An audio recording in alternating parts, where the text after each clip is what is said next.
জুনু বোলা যত শৰণ লবয় তানে কৰি কিবা ভেদ ভগৱন্ত হেব্য মই পুনু সেৱক লৈও এহি পৰিছে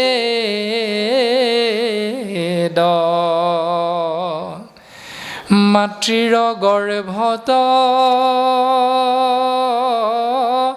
পৰি আছো মই দণ্ডে যুগ সমজাই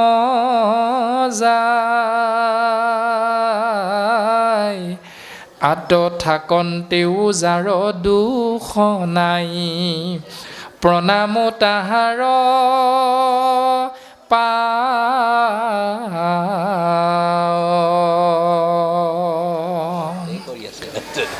গৰ্ভতে আমি সন্তান হিচাপে সেৱা কৰোঁ যে ভগৱন্ত হ'ল আমাৰ সেব্য আৰু আমি হ'লোঁ তেওঁৰ সেৱক দাস আৰু এয়াই হ'ল আমাৰ পৰিচয় প্ৰত্যেকৰে নামবিলাক মাত্ৰ চিনাকি হ'বৰ বাবেহে বাকী আমাৰ পৰিচয়টো হ'ল আমি জীৱ আত্মা মই আৰু পৰমাত্মা হ'ল তুমি আৰু জীৱাত্মা মই হ'লোঁ সেৱক মানে দাস পৰমাত্মা তুমি হ'ল উপাস্য তত্ত্ব বা সেব্য এইটোৱে হ'ল আমাৰ নিৰবিচ্ছিন্নভাৱে কৰ্ম এইটোৱে হ'ল আমাৰ নিৰবিচ্ছিন্নভাৱে ধৰ্ম তেতিয়া কৰ্ম আৰু ধৰ্মত কোনো পাৰ্থক্য নাথাকে গতিকে গৰ্ভত এনেকৈ মাতৃৰ গৰ্ভত পৰি আছোঁ মই দণ্ডে যুগ সমজাই আত থাকন্তেও যাৰ দুখ নাই প্ৰণামো তাহাৰ পা এতিয়া গৰ্ভত থাকোঁতেও যাৰ সেই দুখ নাথাকে সেয়াই হ'ল কপিল সেয়াই হ'ল কৃষ্ণ তত্ত্ব সেয়াই হ'ল ৰাম তত্ত্ব ৰাম পঞ্চভূত দেহে পৰি আছোঁ মই বন্দী হৈ চিৰকাল ইটো দেহে যাক বান্ধিবে নপাৰে প্ৰণাম হেন কৃপাল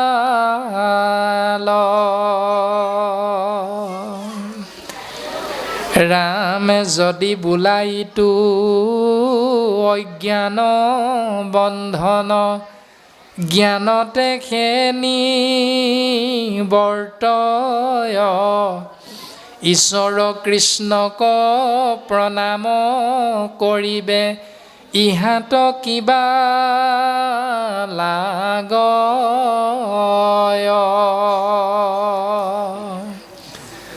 আমাৰ দেহটো হ'ল পঞ্চভূতেৰে গঠিত ক্ষিতি অপ মৰুত ব্যোম তেজ যাৰ সহজ অৰ্থ হ'ল মাটি পানী বায়ু অগ্নি আকাশ এতিয়া দেহটো অৰ্থাৎ জন্ম মৃত্যু দেহৰেহে ধৰ্ম জন্ম হোৱাটো দেহটোৰ ধৰ্ম মৃত্যু হোৱাটো দেহটোৰ ধৰ্ম মৃত্যু মানে বিনাশ হৈ যোৱা কিন্তু আত্মাৰ ধৰ্ম এইবিলাক নহয় আত্মাৰ কোনোদিন ক্ষয় নাই হ'ল অবিনাশী ইয়াৰ নাশ নহয় ইটো দেহে যাক বান্ধিব নপাৰে প্ৰণামো হেন কৃপাল দেহত কেতিয়াও আত্মাতত্ব বন্দী নহয় যদি বোলা এইটো অজ্ঞান বন্ধন যদি ভাবিছা এইটো হ'ল বন্ধন কেৱল অজ্ঞানতাৰহে পৰিচয় ইয়াক নিৰ্মূল কৰিবৰ বাবে জ্ঞান ল'লে হৈ গ'ল এই বুলি যদি ভাবোঁ আমি প্ৰত্যেকজনে যে ঈশ্বৰ কৃষ্ণক প্ৰণাম কৰিবে ইহাত কিবা লাগয় এইভাগ নামঘৰ আমি দেখোন দেখিছোঁৱে সকলোৱে চকুৰে ইয়াত সপ্তশলপীয়া আসন এভাগ আছে যাৰ নাম হ'ল সিংহাসন বা গুৰু আসন এতিয়া গুৰু আসনত গুণমালাৰ ৰূপত বাংময় মূৰ্তি আছে আমি চকুৰে দেখিছোঁৱে কৃষ্ণ বুলি ক'লোঁ হৈয়ে গ'ল তাৰপাছত আকৌ এইবিলাক গা ধুব লাগে গা নোধোৱাকৈ সোমাব নালাগে তাৰপাছত কুকুৰটোক কৃষ্ণ বুলি ক'ব লাগে গৰুজনীকো কৃষ্ণ বুলি ক'ব লাগে এইবিলাক কথা আৰু আমি পালন কৰা নকৰা কি কথা আছে এনেকুৱা কিছুমান অজ্ঞানতা বিদ্যালয় পাঠ্যপুথিৰ মাধ্যমেৰে জ্ঞান লাভ কৰিলেই যদি অজ্ঞান দূৰ হয়, ঈশ্বৰ কৃষ্ণক চিন্তা কৰাৰ কি প্ৰয়োজন আছে? এনেকুৱা হয়তো ভাৱনা আমাৰ প্ৰত্যেকৰে থাকে, নথকা কিন্তু নহয়। সেইখিনিতে আমি চিন্তা কৰাটো অতীৱ প্ৰয়োজন যে 365 দিনীয়া এটা বছৰত দেওবাৰকেইটা প্ৰায় বিদ্যালয় বন্ধ থাকে, আৰু এনেধৰণে 3টা বিহু, হয়তো 2-3 দিন আকৌ পূজা বুলি বন্ধ, এনেধৰণে বিভিন্ন বন্ধৰ তালিকাখন মিলাই মেলি আমি যদি চিন্তা কৰোঁ, তেতিয়াহ'লে মোটামুটি 300 দিনমান আমি বিদ্যালয়ৰ শ্ৰেণীকোঠাত শিক্ষকৰ পৰা আমি পাঠ্যপুথিৰ জ্ঞান লাভ কৰোঁ। বাকী 65 দিন আমি বন্ধ বুলি এৰি দিলোঁ, ধৰি লোৱা হ'ল। এতিয়া সেই 300 দিনত বিদ্যালয়ৰ শ্ৰেণীকোঠাত আমি কিতাপ বহীৰ বেগটো থৈ বিদ্যালয়ৰ পাঠদান আৰম্ভ হোৱাৰ প্ৰাক মুহূৰ্তত শিক্ষক সহিতে আমি প্ৰত্যেকে বাৰান্দাত বা ফিল্ডত সত্য বস্তুক আমি প্ৰাৰ্থনাৰে আশ্ৰয় কৰোঁ, ঈশ্বৰক উপাসনা কৰোঁ। এইটো আমি প্ৰত্যেকে কৰি আহিছোঁ আৰু প্ৰত্যেকে আমি চকুৰে দেখি আছোঁ 300 দিনমান। এতিয়া কাক আশ্ৰয় কৰোঁ? নামঘোষা শাস্ত্ৰত মাধৱ গুৰুজনাই দিছে, ব্ৰহ্মা আদি কৰি জীৱ যত ৰাম ৰাম ৰাম ৰাম মায়া সৰ্যা মাজে আশ্ৰয় ঘুমতি যায়। তুমি সি চৈতন্য সনাতন ৰাম ৰাম ৰাম ৰাম ৰাম আমি অচেতন নিউক নাথ জগা। এনেকৈ ব্ৰহ্মা আদি জীৱ যত এই প্ৰাৰ্থনা ভাগ বা এনেধৰণে তুমি চিত্ৰবৃত্তি মূৰ বা মই দুৰাচাৰ কেৱলে তোমাৰ আদি প্ৰাৰ্থনাবিলাক আমি আশ্ৰয় কৰোঁ 300 দিনমান। কিন্তু ইমান সত্য বস্তুক আমি আশ্ৰয় কৰাৰ পাছত এদিনৰ বাবে কিন্তু আমি অসত্য বস্তু আশ্ৰয় লওঁ, সেয়াই হ'ল সৰস্বতী পূজা। এতিয়া প্ৰশ্নটো হ'ল, প্ৰত্যেক দিনাই বাৰান্দাত আমি ঈশ্বৰক উপাসনা কৰাৰ পাছত এদিনৰ বাবে আমি কিয় আকৌ অসত্য বস্তুটো আশ্ৰয় লওঁ? যদি জ্ঞান ল'লে আমাৰ সৰ্বতো প্ৰকাৰে কথাখিনি বুজি পালোহেঁতেন, তেতিয়া শাস্ত্ৰই সেই কথাটো আমাক প্ৰকাশ কৰিছে যে ঈশ্বৰক কৃষ্ণক প্ৰণাম কৰিবে ইহঁতক কিবা লাগে। তাহলে ইয়াক প্ৰণাম কৰাৰ কি অৰ্থটো আছে? কোনো প্ৰয়োজন নাই। জ্ঞানী হ'লে আমি ডাক্তৰ হ'লোঁ, প্ৰত্যেকটো কথা খুটি নাটি মাৰি আমি জানিব পৰা হ'লোঁ। তাৰপাছত আকৌ নামঘৰত গৈ সাধু সন্ত মহন্তৰ ওচৰত গৈ এইবিলাক কৰাৰ কি প্ৰয়োজন আছে? এনেকুৱা ভাৱনা আমাৰ কিন্তু নথকা নহয়। কিন্তু আমাৰ সৌভাগ্য হৈছিল, এইখিনি অকণমান আগতে ওলাই অহা এটি কথা, যে গৰ্ভস্থ সন্তানটোৱে পৃথিৱীলৈ আহি যেতিয়া মাতৃ স্তন পান কৰে, তেতিয়া এটি স্তন পান কৰে মুখেৰে, অন্যটো স্তন হাতেৰে খামোচ মাৰি ধৰি থাকে। এইটো দৰ্শন শাস্ত্ৰই কৈছে মায়া বুলি। আৰু আমাৰ সৌভাগ্যই নে দুৰ্ভাগ্য আমি নাজানো, যে যিদিনা আমি প্ৰাণজিৎ নামৰ আপোনাসৱৰ দাসস্বৰূপ এই শৰীৰটোৰ সহধৰ্মিনী গৰ্ভ অৱস্থাৰ পৰা উপশম পাবৰ বাবে একেবাৰে শেষ মুহূৰ্তত যেতিয়া আমি ডাক্তৰৰ কাষ চপা হৈছিল, যে ভাদ্ৰ মাহৰ একেবাৰে শেষৰ দিনটো যোৱা বছৰ, এই হৈ যোৱা ভাদ মাহৰ তাৰ আগৰ ভাদ্ৰ মাহৰ শেষৰ দিনটো 23 চনৰ 24 চনৰ সেই ভাদ মাহৰ শেষৰ দিনটোত আমি দিনৰ ভাগত এটা অনুষ্ঠান কৰা হৈছিল আৰু ৰাতিৰ ভাগতো এটা অনুষ্ঠান কৰি ৰাতি প্ৰায় 11মান বজাত আমি ডাক্তৰৰ ওচৰ পোৱা হৈছিল। আৰু ডাক্তৰজনে আমাক কৈছিল যে ডাক্তৰৰ বাবে ৰোগী ৰৈ থাকিব লাগে, আৰু আমি ডাক্তৰ হৈ আপোনাৰ বাবে ৰৈ থাকিব লগা হৈছে। অৰ্থাৎ 5 দিনা ৰাতিপুৱা অপাৰেশ্যন হ'ব, স্বামীৰ এটা চহীৰ প্ৰয়োজন, ডাক্তৰ 11 বজালৈকে ৰৈ আছে ৰাতি চহীটোৰ বাবে। আৰু দ্বিতীয় কথাটো হ'ল, যেতিয়া ৰাতিপুৱা তেৰাই 6:30 বজাত অপাৰেশ্যন থিয়েটাৰত সোমাই গৈছে, তেতিয়া আমাক এভাগ সেৱা কৰি ডাক্তৰজনে কৈছে যে আপোনাৰ পত্নীৰ অপাৰেশ্যনৰ বাবে আমি আগবাঢ়িছোঁ, আপুনি আমাক আশীৰ্বাদ কৰক। এনেধৰণে ডাক্তৰজনে আমাক সেৱা কৰি অপাৰেশ্যন থিয়েটাৰত সোমাই গৈছে।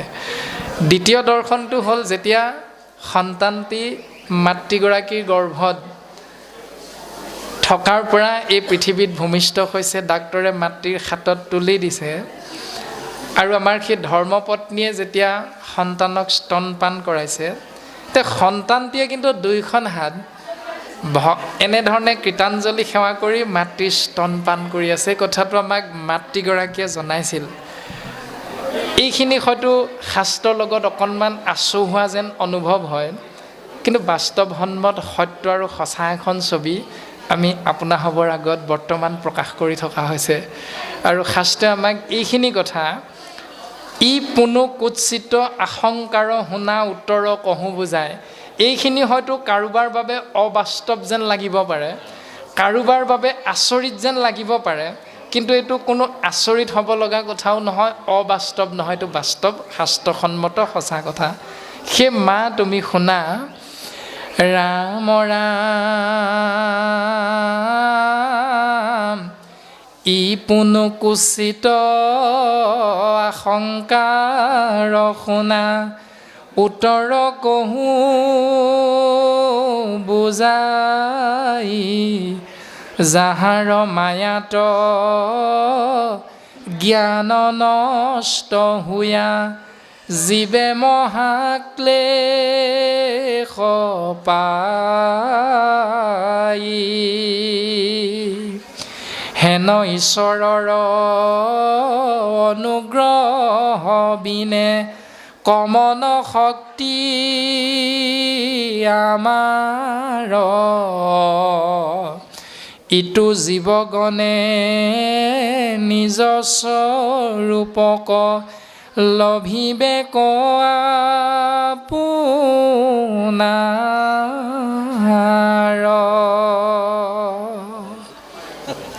সেই মা যে এয়া কেৱল এক ঈশ্বৰ কৃষ্ণ তত্ত্বৰ কৃপাৰ দ্বাৰাহে সম্ভৱ হয়। আৰু সেই কৃষ্ণ তত্ত্বই হ'ল শ্ৰী চৈতন্যমূৰ্তি আপোনাসৱ ভকত ভাগৱত। এতিয়া আপোনাসৱৰ কৃপা অবিহনে আমি মূঢ়মতীয়ে এই আসনত উপবিষ্ট হোৱাৰ আমাৰ শক্তি নাই। আপোনাসৱৰ কৃপা অবিহনে নন্দী বাপজনাই এই চৈতন্যমূৰ্তি বাংময় মহাশাস্ত্ৰক সেই গুৰুগৃহৰ পৰা আনি আমাৰ সন্মুখত দিব পৰাৰ শক্তি আপোনাসৱৰ কৃপা অবিহনে বাপৰো নাই।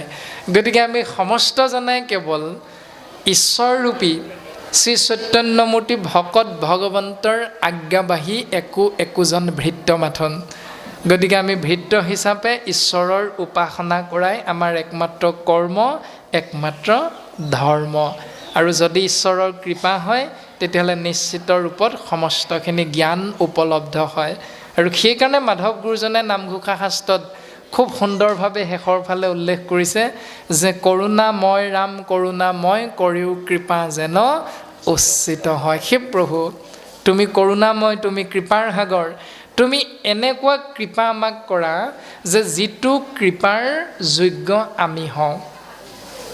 আমি ঈশ্বৰক বাধ্য কৰিব নালাগে যে তুমি আমাৰ সন্তানটোক চাকৰি এটা দিয়া, তুমি আমাৰ সন্তানটোক সুখ্যাতিৰে পৰীক্ষাটোত উত্তীৰ্ণ হ'বৰ বাবে শক্তি দিয়া, এনেকুৱা বাধ্যবাধকতা নাৰাখি ঈশ্বৰৰ চৰণত মাত্ৰ আমি সেৱা নিবেদন কৰাটোৱে জীৱৰ একমাত্ৰ কৰ্ম ধৰ্ম। সেয়া হ'ল কৰোণাময় ৰাম কৰোণাময় কৰিও কৃপা যেন উচ্চিত হয়। তুমি এনেকুৱা কৃপা কৰা যিটো কৃপাৰ পাত্ৰ বুলি তুমি আমাক ভাবিব পাৰিছা, যে আমি তোমাক সেৱা কৰিছোঁ, এই সেৱাৰ বিনিময়ত তুমি যি কৃপা কৰিলে আমাৰ উচিত হ'ব বুলি বুজি পাইছা। সেই প্ৰভু, তুমি আমাক কেৱল সেই কৃপা কৰিলে আমি সুখী হ'ম, এই ভাৱনা। ৰাম হেন ঈশ্বৰৰ অনুগ্ৰহ বিনে কমন শক্তি আমাৰ, ইটো জীৱগণে নিজ স্বৰূপক লভিবে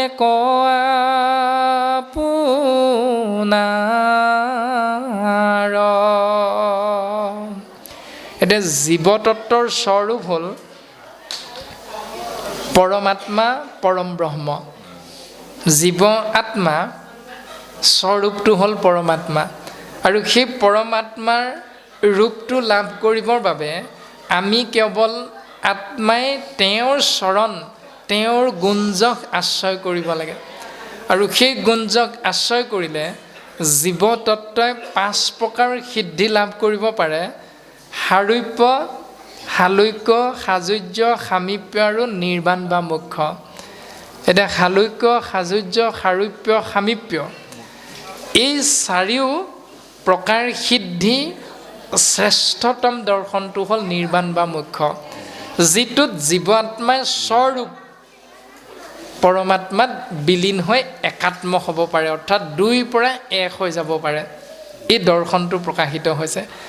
গতিকে সেই মা তুমি শুনাচোন, কপিল প্ৰভুৱে মাতৃ দেৱহূতিক কৈছে আৰু গৰ্ভ অৱস্থাত জীৱতত্ত্ব ঈশ্বৰক স্তুতি কৰিছে, আৰু শুকগুৰুৱে ৰজা পৰীক্ষিতক কৈছে, আৰু উগ্ৰশ্ৰৱাসুতে নৈমিষ ক্ষেত্ৰত 28,000 ঋষিমুনিক কৈছে, আৰু কৃপালু শ্ৰীমন্ত শংকৰদেৱ গুৰুজনাই ভাগৱতৰ মাধ্যমেৰে আমি কলিৰ মলমতী মনুষ্যক উপদেশ প্ৰদান কৰিছে।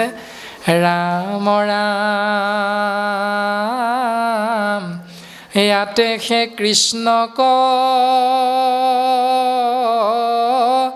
সেবিবাক লাগে, তেবে হে কৃপা হুয়। কৃষ্ণ কৃপা বিনে জ্ঞান নুপজয়, কহিলো কৰি নিৰ্ণয়।